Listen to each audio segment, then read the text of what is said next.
The Wolf and the Crane. Once upon a time, deep in a dense forest, there lived a large and powerful wolf. This wolf was feared by all the animals in the forest, for he was cunning, swift, and ruthless when it came to hunting. His sharp teeth were said to be able to tear through anything, and his loud, echoing howl sent chills down the spines of even the bravest creatures. No one dared to cross him, for the wolf would always get his way. One day, after an afternoon of hunting, the wolf had managed to catch a large deer. With great satisfaction, he sank his teeth into the tender meat and ate greedily. But in his haste, he swallowed a bone from the deer, and it became lodged painfully in his throat. The wolf choked and gasped, trying to clear his throat, but the bone wouldn't budge. The pain was excruciating, and no matter how much he coughed or howled, the bone stayed firmly stuck, causing his throat to ache with each breath. Frustrated and desperate, the wolf staggered around the forest. He groaned in discomfort and paced back and forth, searching for a way to relieve his suffering. He could feel the bone scratching against his throat, and he knew he needed help. But he was a wolf, strong and proud, and he had always relied on his own strength. Asking for help was something he rarely did, but today was different. He realized that no amount of clawing or growling would get the bone out. As the wolf continued to stagger, he saw a crane nearby, pecking at the ground in search of food. The crane had long legs, a slender neck, and graceful movements. She was known throughout the forest for her wisdom and kindness. The wolf, seeing the crane's calm demeanor, decided to approach her.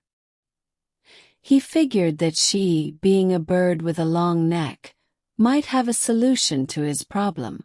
"Crane," the wolf called out in his most pained voice, "I need your help.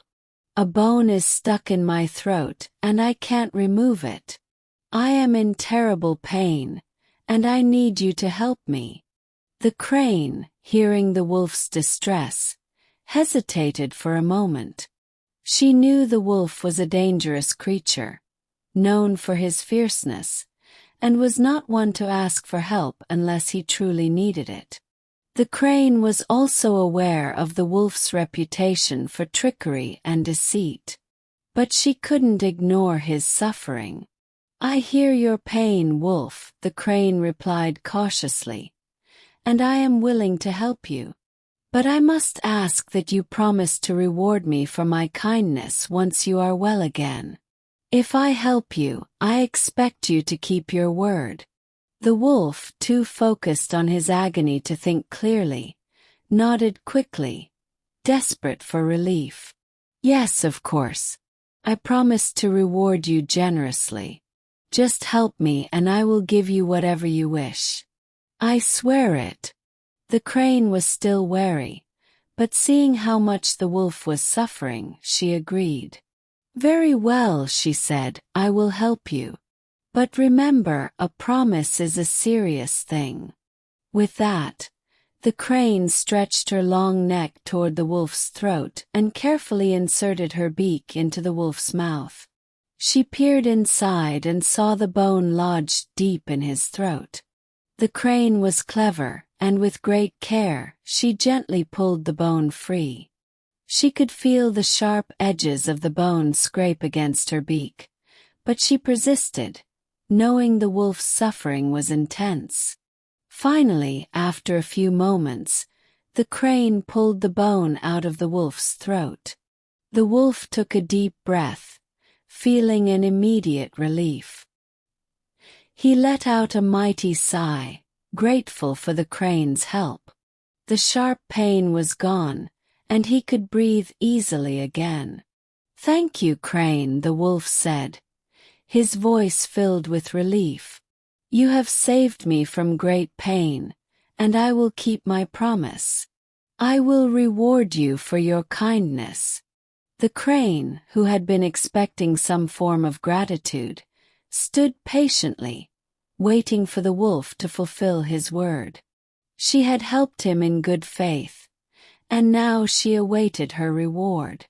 But the wolf, now feeling much better, suddenly seemed to change. He looked at the crane and gave a sly smile. "Reward you," he said with a chuckle. "What do you mean? I've done you a great favor by allowing you to help me.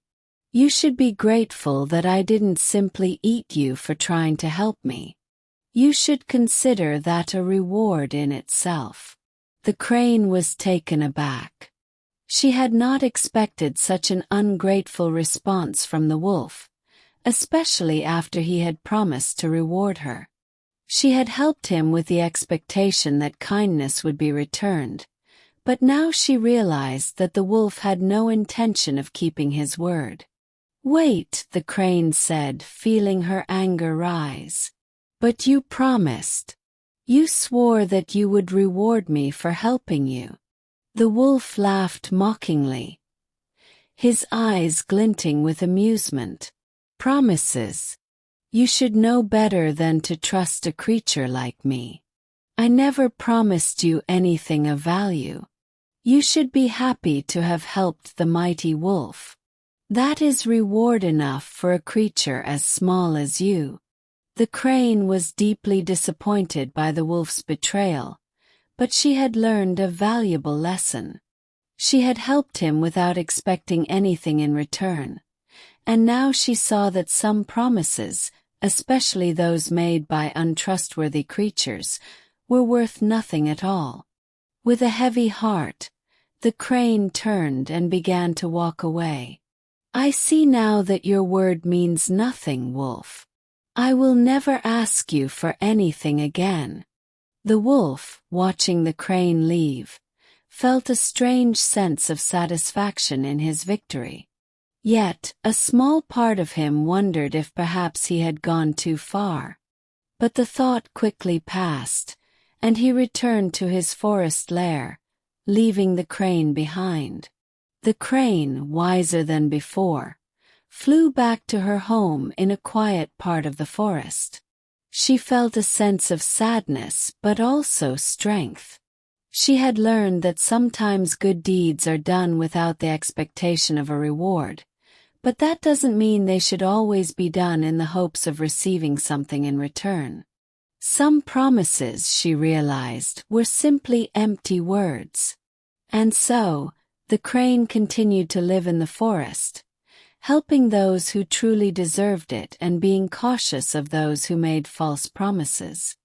As for the wolf, he went on living his life, but he never gained the respect of the other animals, who knew he could not be trusted. The end. Moral of the story: The Wolf and the Crane teaches us a valuable lesson about the nature of promises.